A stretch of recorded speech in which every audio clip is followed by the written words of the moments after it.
Misericordia. Gloria a Dios. Éxodo capítulo 16, versículo,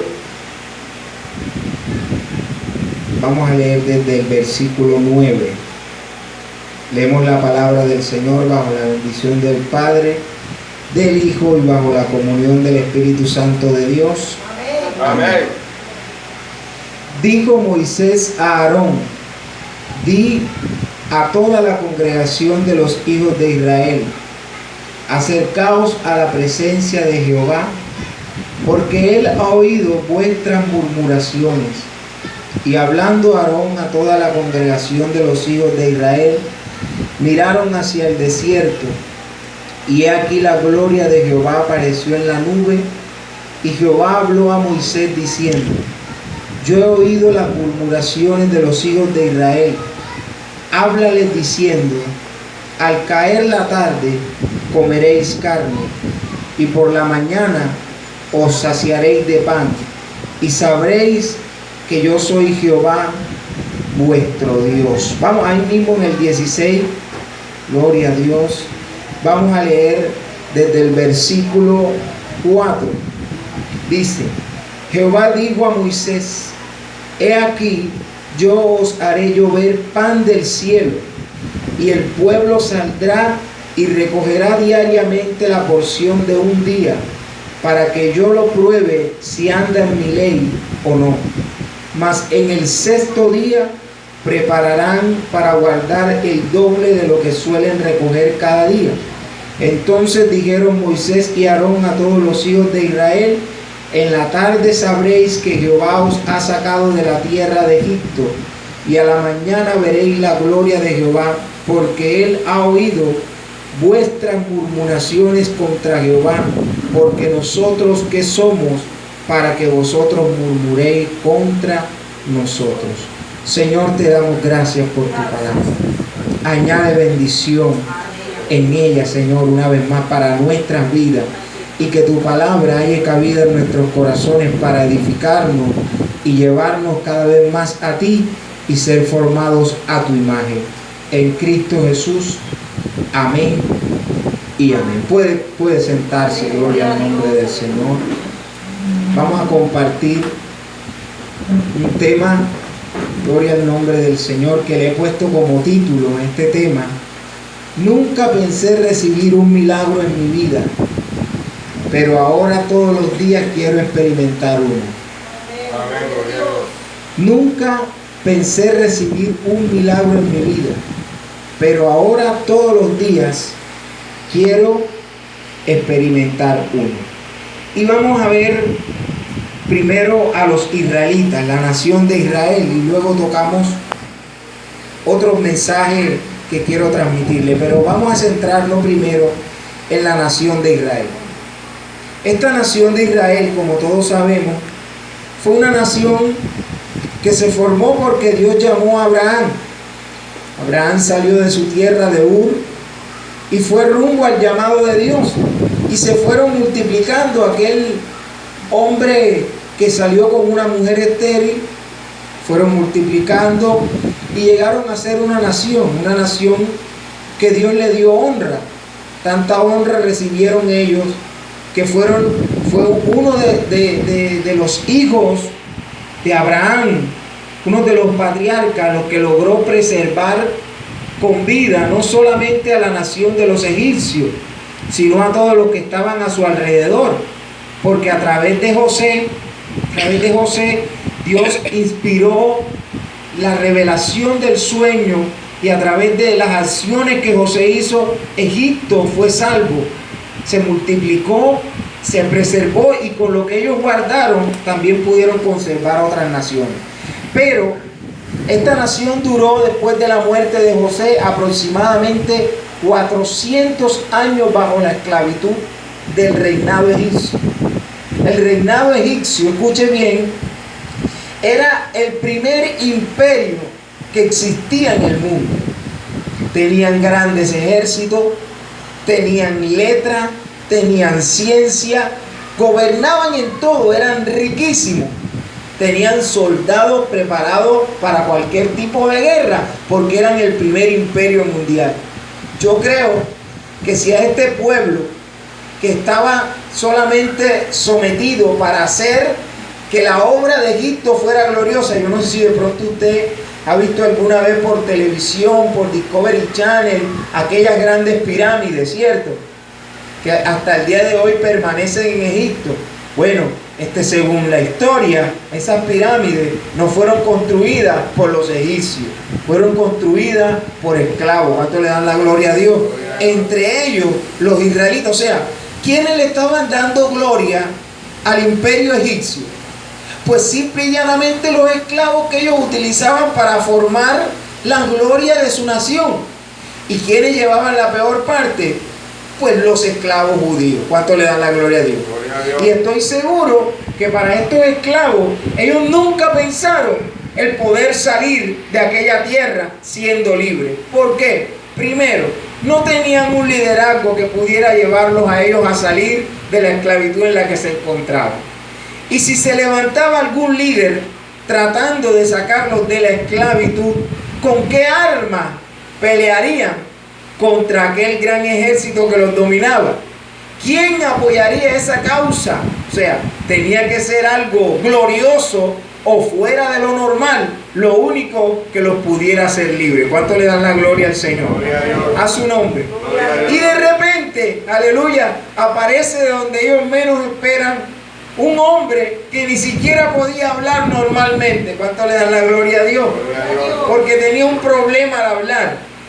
No sabemos, de pronto era tartamudo, gloria al nombre del Señor. Pero no pronunciaba de una manera, aleluya, coherente de pronto. O sí coherente, pero sus palabras no eran tan normal como nosotros, que no tenemos ninguna dificultad al hablar. Se presenta diciéndole que se le había aparecido Dios y que Dios los iba a liberar de la esclavitud. Usted imagínese cuál sería el primer pensamiento de estos esclavos que llevaban 400 años pasando antepasado sobre antepasado, dándole la noticia de que un día Dios los iba a visitar. Usted se imagina, hermano, 400 años viniendo de padre a hijo, de hijo, aleluya, a su otro hijo, de nieto, bisnieto, todos diciéndole un día Dios nos va a visitar. Yo creo que cada vez que estos años pasaban más, la fe de ellos iba disminuyendo. Yo no sé si usted se acuerda, en el libro de Jueces, cuando el Señor se le aparece a Gedeón, el Señor se le aparece a Gedeón y le dice a Gedeón: varón esforzado y valiente, Jehová está contigo. ¿Y qué le responde Gedeón? ¿De dónde yo soy esforzado y valiente? Si Jehová estuviera con nosotros, a nosotros no nos estuviera pasando todo esto. Yo creo que en 400 años, escuche, Gedeón no vivió 400 años en esa experiencia y su fe estaba débil. ¿Cómo se imagina usted que estaba la fe de los israelitas en medio de Egipto? Estaba debilitada, pero en medio de la debilidad habían unos que seguían pidiéndole a Dios que enviara el libertador. A su nombre sea la gloria. Y en medio de esa debilidad aparece un personaje, como le estoy diciendo, que no podía hablar muy bien. Yo creo que cuando este personaje, si hubiese estado yo ahí presente y se me presenta, lo primero que se me viene a la mente es cómo Dios nos va a liberar con alguien que ni siquiera puede hablar. ¿Cuánto le dan la gloria al Señor? Pero sabe, hermano, era un desafío para ellos. Era el primer milagro que Dios quería que ocurriera en sus vidas. Pero ¿cómo iba a ocurrir el primer milagro?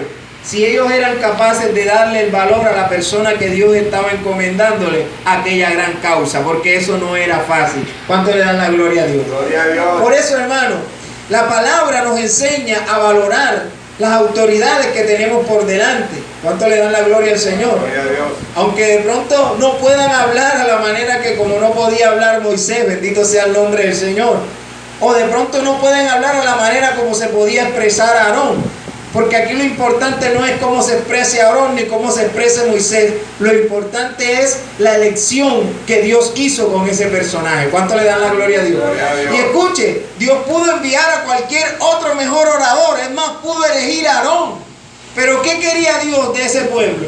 que ese pueblo confiara en la persona que él estaba depositándoles a ellos para que los liderara a la libertad. ¿Cuánto le dan la gloria al Señor? ¿Cuánto confiamos en nuestro liderazgo? A su nombre. A su nombre. ¿Cuántos queremos experimentar milagros? Bueno, voy a enseñarle un secreto en esta noche. Todos los que queremos experimentar milagros en nuestras vidas, el principio para ver los milagros de Dios es someternos a la autoridad que Dios ha puesto por delante.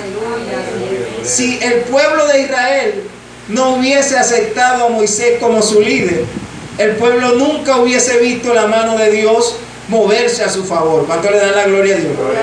Pero el pueblo fue capaz de aceptarlo con todo y sus dificultades, porque es que escuche, Dios no recibe o no elige, para el liderazgo a personas que tienen, aleluya, la personalidad o la eficacia y la eficiencia de un ángel, ni el poder ni la gloria de un ángel.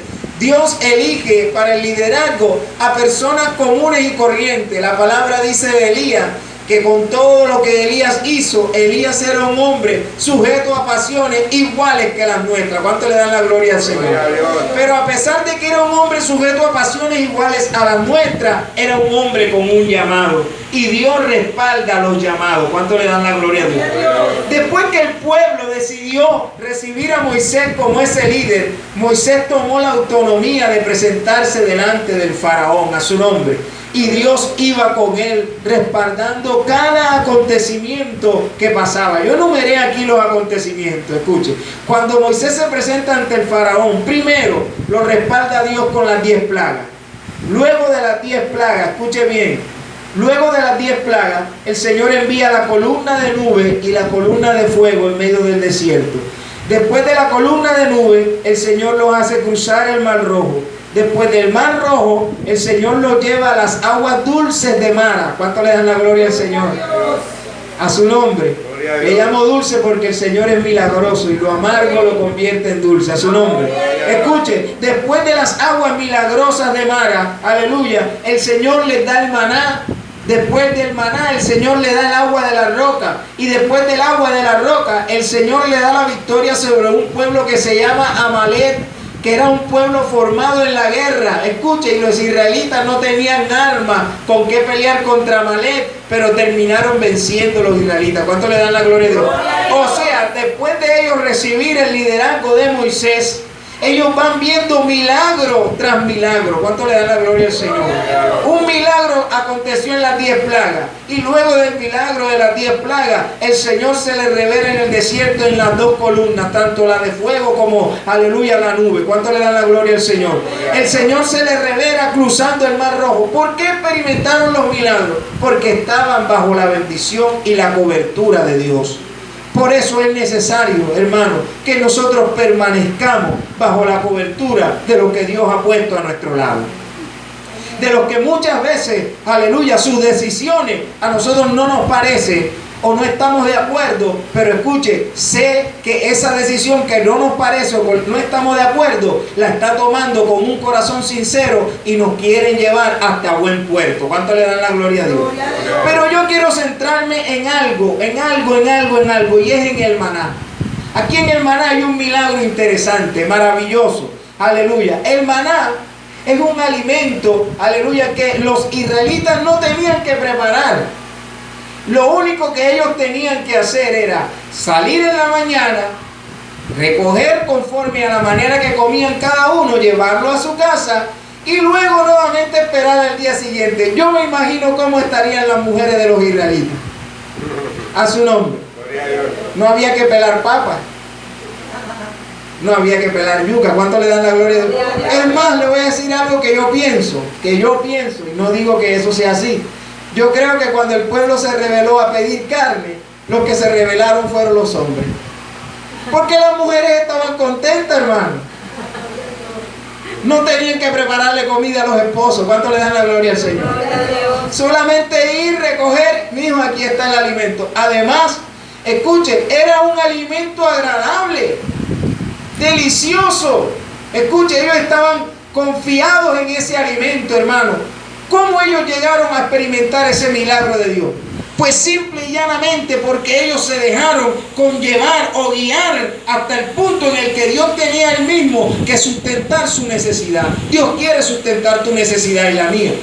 Amén. Pero para él sustentarla, nosotros debemos llegar al lugar donde él tiene la autonomía para darnos el maná. ¿Cuánto le dan la gloria a Dios? ¿Usted cree o usted piensa que Dios no tenía el poder y la autoridad para darle maná en medio de Egipto? Claro que Dios tenía la autonomía y el poder para darle maná en medio de Egipto, pero es que el maná en medio de Egipto no produce la credibilidad y no fortalece la fe como lo produce en medio del desierto. ¿Cuánto le dan la gloria al Señor? Por eso es necesario, escuche, que nosotros seamos capaces de creerle a Dios. Seamos capaces, aleluya, de tener en nuestras vidas la suficiente confianza para saber que tenemos a un Dios excepcional. Yo creía que usted iba a decir amén en esta noche. Amén. Tenemos un Dios excepcional. Gloria a Dios.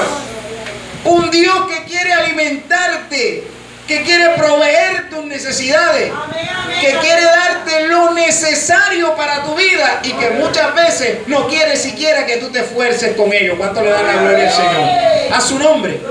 ¿Quiénes nos cansamos de la provisión y de los milagros de Dios en nuestras vidas? Somos nosotros. Somos nosotros los que nos cansamos aleluya, de que Dios opere en sus maravillas en nuestras vidas y terminamos, aleluya, inconforme con todas y cada una de las cosas que Dios ha hecho en nosotros. ¿Sabe por qué nosotros estamos aquí hoy sentados? Porque somos un milagro que Dios ha hecho.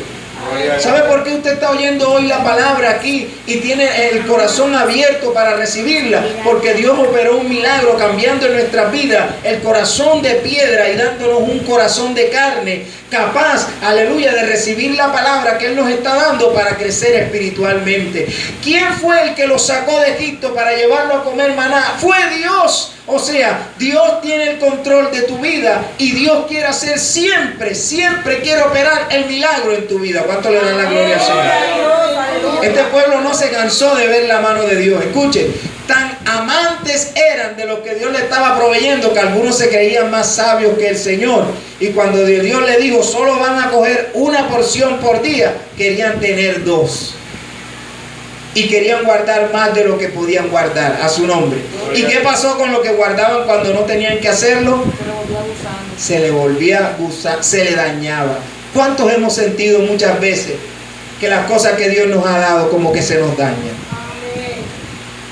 Como que lo que aparentemente podía ser de bendición termina siendo después un tropiezo en nuestras vidas. Porque no lo estamos utilizando en el modo y en la manera correcta que Dios tiene para nuestras vidas. ¿Cuánto le dan la gloria al Señor? Gloria a Dios. Yo estoy aquí, hermano. ¿Sabe por qué? Porque yo he experimentado los milagros de Dios. Yo me acuerdo, escuche bien, atentamente, cuando yo tenía aproximadamente 9 o 10 años. Me acuerdo cómo mi mamá salía corriendo desde donde nosotros vivíamos, paraba un taxi y nos llevaba directamente, me llevaba directamente hasta la casa del niño María Auxiliadora. Y ahí durábamos hasta una semana con oxígeno, aleluya, aquí en mi parte, recibiendo oxígeno, una pipeta de oxígeno verde aquí a mi lado. Y mi madre a mi lado, yo veía las lágrimas que ella derramaba. Y siendo un niño decía, ¿qué pasa? ¿Por qué yo hago sufrir a mi mamá? ¿Cuánto le dan la gloria al Señor? A su nombre.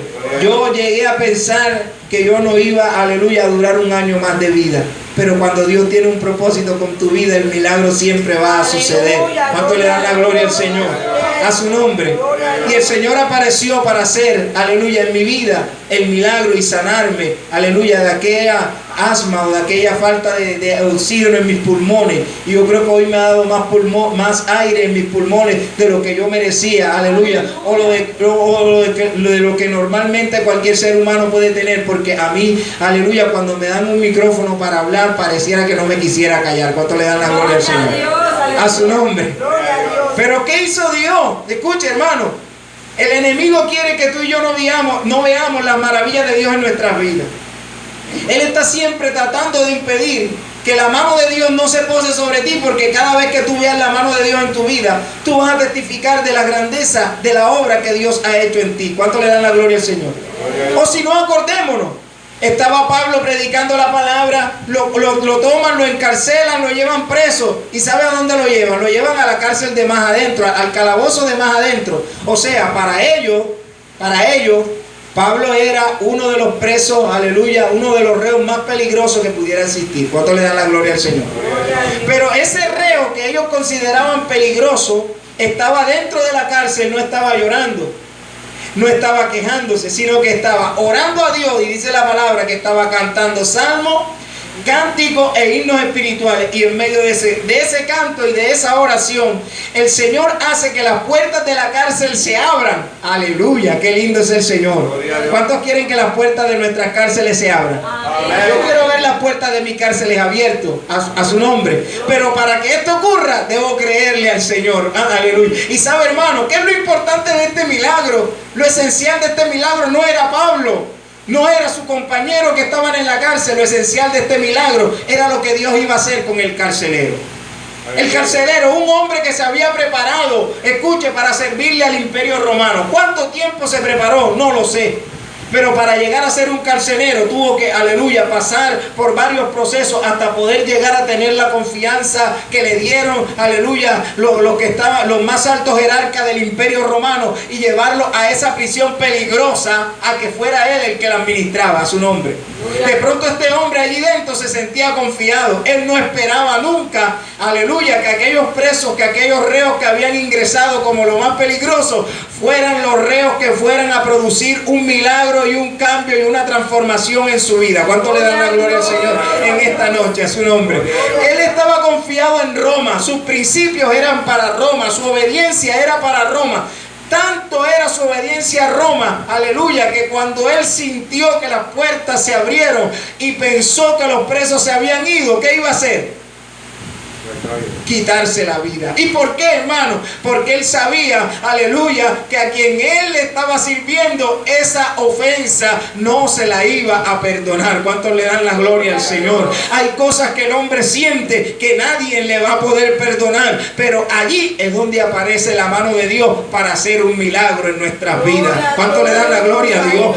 Por eso la palabra dice que lo que es imposible para el hombre es posible para Dios. Para el hombre es imposible que un guerrillero de alto grado, o un paramilitar, o alguien que haga, aleluya, un traficante de droga, o el más alto delincuente que pueda tener la sociedad, pueda llegar un día a cambiar de su estilo de vida. Eso es imposible para el hombre. Para el hombre es imposible que una mujer que se ha prostituido 10 años, o un hombre que ha durado 15 años en el alcoholismo, sea capaz de cambiar. Muchas veces las mismas instituciones humanas que están puestas para sacar al hombre de estos procesos degenerativos le terminan cerrándole las puertas a los mismos hombres. Pero ¿sabe algo? Aleluya, cuando el Señor Jesucristo llega, no hay proceso degenerativo que Él no cambie. No hay institución humana que te haya desechado, aleluya, que pueda ser mayor que la voluntad de Dios para nuestras vidas. Cuando Él estaba a punto de quitarse la vida, apareció aquella voz. Yo me imagino la voz de Pablo, alabado sea el nombre de Dios. De pronto era como la mía, gruesa, sin sazón. Pero cuando ese carcelero escuchó que le dijeron desde allá adentro, aleluya, no lo hagas porque aquí todos estamos, esa voz para él fue la voz más gloriosa, aleluya, más hermosa, más amorosa. Yo creo que la voz de Pablo en ese momento para él se comparaba a la voz de Dios. ¿Cuánto le dan la gloria a Dios? Aleluya. Este hombre se sorprendió a tal punto, aleluya, que le preguntó a Pablo, bendito sea el nombre del Señor, ¿qué debo hacer para ser salvo? ¿Qué lo llevó a decirle a Pablo qué debo hacer para ser salvo? Aleluya, aquel convencimiento de esa persona que era considerada reo peligroso, que era considerada, aleluya, lo más bajo, lo más vil, pero que estaba contenta en la cárcel y que había hecho que el cielo se moviera a su favor. Aleluya, este carcelero fue capaz de olvidarse de los principios romanos. Escucha, hermano, aquí nosotros no vamos a lograr cambiar a nadie con nuestras propias palabras, pero cuando en nuestra vida se ven los milagros de Dios, el mundo cambia y el mundo tiene que decir verdaderamente en ello está el Cristo de la gloria. ¿Cuánto le dan la gloria a Dios en este día? A su nombre sea la gloria en este día. ¿Cuántos dicen gloria a Dios? Amén, aleluya, gloria a Dios. Aleluya. Y vino nuevamente la maravillosa voz y le dice: cree en el Señor Jesucristo y serás salvo tú y toda tu casa. Escuche, el primer milagro fue creer. Muchos llegan a la iglesia buscando experimentar solo una sanidad. Y la sanidad muchos la pueden recibir. Pero el milagro más especial y más grande que el ser humano puede experimentar es ser salvo. Por eso tú y yo debemos preguntarnos hoy: ¿soy yo salvo? Porque ser salvo no es venir a una congregación. Ser salvo no es cantar un corito. Ser salvo no es dejar de hacer cosas que yo sé que son malas. No. Ser salvo simple y llanamente es tener la confianza en aquel que derramó su sangre por mí en el Calvario y saber, aleluya, que aunque yo soy indigno, Él, aleluya, con su sangre es capaz de valorar el precio que el Padre necesita para justificar mi vida. ¿Cuánto le dan la gloria a Dios? Cuando yo tengo esa confianza de que yo voy a ir al cielo, no por mis buenas acciones, sino que voy a ir al cielo por una sangre que habla mejor que la sangre de Abel, que es la sangre del Cristo de la gloria, yo creo, aleluya, que para mí nunca va a haber condenación. ¿Sabe por qué? Porque ese es el precio más alto que puede existir, la sangre maravillosa del Cristo de la gloria. ¿Cuántos se han encontrado con esa sangre? Yo no sé, hermano, si tú la has logrado experimentar en tu vida. Yo me acuerdo el primer día que yo experimenté la sangre del Señor, aleluya. Yo llegué a la iglesia con un suéter por aquí, aleluya, un jean y unos zapatos, bendito sea el nombre del Señor, sin media. Y ahí dentro de la iglesia, bendito sea el nombre del Señor, la persona estaba cantando y decía: cierre sus ojos, porque en este día el Señor los va a bendecir. Y yo cerré mis ojos y levanté mis manos y yo le dije: Señor, yo quiero experimentarte, yo quiero experimentar tu sangre. Yo veía a todos los hermanos que estaban, hermanos, ahí metidos en la presencia de Dios. Nunca había sentido nada de Dios, y de un momento a otro yo le dije: yo quiero experimentar que tú me limpies, que tú me santifiques, que tú me purifiques. Hoy muchos venimos, hermanos, porque la idea principal es que Dios nos dé un milagro, que Dios cambie al esposo, que Dios cambie a la esposa, que Dios, aleluya, siempre buscando recibir algo adicional. Pero lo más importante no es lo que tú vienes buscando, sino lo que Él te quiere dar, que es su sangre. Y cuando tú recibes la sangre de Él y la sangre te limpia, esa misma sangre hace que las demás cosas se acerquen a tu vida por añadidura, a su nombre, aleluya. Y yo tenía mis manos levantadas y de un momento a otro yo sentí que entró por mi cabeza como un fuego, a su nombre gloria.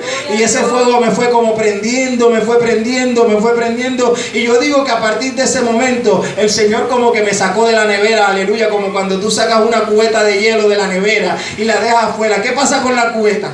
Se comienza. Por eso es que yo, hermano, cada vez que cojo un micrófono parece que me estuviera derritiendo. Desde ese momento que yo sentí la presencia del Señor en mi vida, yo no paré de sudar. ¿Cuánto le dan la gloria al Señor? Cada vez que yo predico y siento la presencia de Dios, estoy sudando. ¿Cuánto le dan la gloria al Señor? Aleluya. Mire, yo sentía que yo me quemaba. Yo decía dentro del culto: me quemo, me quemo. Y salí corriendo de la iglesia, que era un lugar como este, y había un callejón así, como un poquito más grande, como de 1,5 metros. Y me metí en el callejón y había un tanque azul con agua en la parte de atrás, aleluya. Y iba a buscar para meterme en el tanque, aleluya, porque no soportaba el fuego que yo tenía encima, a su nombre. Y cuando yo intenté, aleluya, como meterme en ese tanque, el Señor me detuvo y comenzó como a bajar la intensidad, como a decirte: no, no te preocupes, yo te voy a bajar la intensidad. Y empezó a bajar la intensidad y a bajar la intensidad, y de repente yo me quedé sentado en aquella silla. Yo no sabía qué estaba pasando en mi vida, y viene un hermano y me dice: hermano, cuando usted empezó a orar, bendito sea el nombre de Dios, yo vi como un rayo de luz que descendía en su vida así, y lo prendía de pies a cabeza. Y yo dije: yo no sé qué es eso. Y me comenzaron a explicar: has tenido una experiencia con el Espíritu Santo, la sangre de Cristo te estaba purificando. ¿Cuánto le dan la gloria a Dios, a su nombre? Y yo le digo, hermano, a partir de ese momento no hubo en mi corazón una pasión más grande que querer seguir experimentando la presencia de Dios. ¿Cuánto le dan la gloria a Dios? Cuando tú experimentas a Dios por primera vez en tu vida, tú quieres venir a la iglesia, tú quieres postrarte en el altar, tú quieres orar, tú quieres cambiar, tú quieres ser diferente. ¿Quién es el que hace todas esas cosas? Dios, cuando comienza a operar los milagros en tu vida. ¿Cuánto le dan la gloria a Dios? Este hombre carcelero estaba feliz feliz por lo que le había pasado, aleluya, y empezó a decir: Señor, o Pablo, aleluya, bendito sea el nombre de Dios, ya tú no puedes estar en esta cárcel, ahora te voy a llevar a mi casa, aleluya. Y lo llevó a su casa y lo atendió dentro de su casa, porque sabía que su familia necesitaba a ese Cristo glorioso. ¿Cuánto les dan la gloria a Dios? O sea, el milagro pasó de él hacia su familia. ¿Tú quieres que tu familia cambie? Pues el primero que tiene que experimentar el milagro eres tú. ¿Cuánto les dan la gloria a Dios? Y después que tú experimentes el milagro, tú vas a tener la capacidad de llevar ese milagro ¿hacia dónde? Hacia donde está tu familia. ¿Cuánto le dan la gloria al Señor? Y ciertamente, mi hermano, nuestras familias necesitan un milagro. Pero ¿qué hace falta? Que tú y yo seamos el instrumento que lo lleve. Aleluya. A su nombre. Escuche, hermano y amigo. ¿Quién se reveló, aleluya, para el carcelero? ¿Fue Dios o fue Dios a través de Pablo? ¿Quién se reveló para los israelitas? ¿Fue Dios o fue Dios a través de Moisés? Fue Dios a través de Pablo. Fue Dios a través de Moisés. O sea, cada vez que Dios quiere hacer un milagro, Dios está buscando a un instrumento. Amén. Dios está buscando una persona, no la más capacitada, sino la que esté dispuesta a hacer lo que Él lo va a enviar a hacer. ¿Cuánto le dan la gloria al Señor? Dios no está buscando aquí personas que tengan títulos, que salgan a acreditarlo para decirle: Señor, te voy a dar este ministerio porque tú tienes este título. No, Dios está buscando que el que Él le diga: yo te doy, aleluya, este ministerio, sea capaz de decir: sí, Señor, yo sé que soy incompetente, que soy incapaz de hacerlo, pero también sé que tú eres grande para darme la capacidad para sacar adelante la labor que tú estás poniendo en mis manos. ¿Cuánto le dan la gloria al Señor? A su nombre. ¿O usted cree que para Pablo fue fácil llevar el evangelio hacia todos los lugares donde Dios le decía? Es más, le voy a enseñar un secreto en esta hora. Dios, cuando nosotros empezamos el camino del evangelio, hace muchos milagros en nuestras vidas. Todos los milagros que hizo con los israelitas, pero hay un momento en el que Dios te va a pasar a ti, aleluya, de ser un niño a ser una persona madura, y en esos momentos los milagros para ti se acabaron. Ya Dios no te los va a generar, ya tú vas a ser, aleluya, el que tiene que ser capaz de hacer de que la mano de Dios se mueva. ¿Cuánto le dan la gloria a Dios? A su nombre. El último milagro que experimentaron los israelitas fue la victoria sin tener armas sobre Amalek. Pero cuando ya estaban a punto de entrar en la tierra, hasta el maná se les acabó. A su nombre. Ya el Señor le dijo: ahora te toca a ti ser responsable. Y eso es lo que muchos, aleluya, no le gusta. A nosotros los seres humanos nos gusta vivir de milagro en milagro, pero cuando nos van a llegar las responsabilidades, entonces decimos: no, Señor, sigue haciendo tú la obra en mi vida. No es que Dios ya hizo la obra, ahora te toca a ti ser responsable de cambiar tu vida para que represente al Cristo que hizo el milagro dentro de tu corazón. ¿Cuánto le dan la gloria a Dios? O imagínense aquel hombre, aleluya, endemoniado con una legión dentro de él, bendito sea el nombre de Dios, y de repente llega Jesucristo a hacer la obra, le da la orden a los demonios que salgan del cuerpo, y los demonios salen. Ya él estaba con la mente en cordura, ya él estaba consciente. Yo me imagino que cuando él se vio desnudo, aleluya, ¿qué corrió a hacer? Pues: Señor, no tengo vestidura, ¿cómo hago para vestirme? Y si él, aleluya, estaba en esa condición, el Señor de inmediato buscó solucionarla. ¿Por qué? Porque hay un momento, hermano, en el que nos toca a nosotros ser responsables. Ya a ti no te tienen que decir bautízate, ya no te tienen que decir lee la Biblia, ya no te tienen que decir ora, aleluya, porque eso te lo decía el Señor.